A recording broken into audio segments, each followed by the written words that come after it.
چی بلند معلوم اگه تو یارد محترم جمالی کوچه دیدی که راز و قیمال دی مجبور و خدا سی مجبور ملاقه وی رسه سب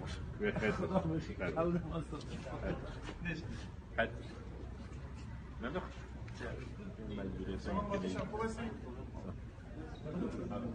ما قبول داریم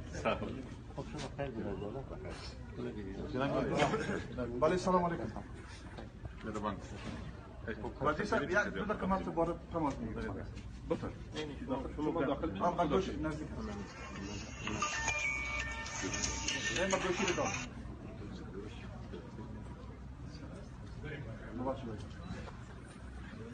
بله معاون صاحب سلام علیکم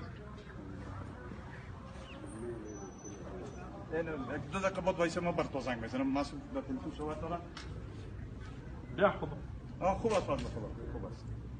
همه که برآمد استاد خلیلی استاد مرخه خواهیش باطل خود گپ زدم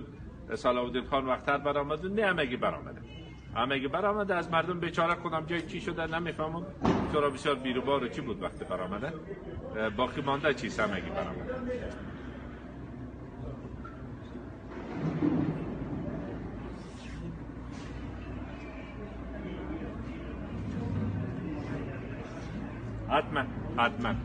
حتما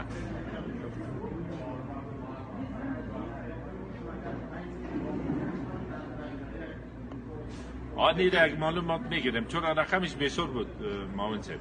این فیر خفیفه بود اول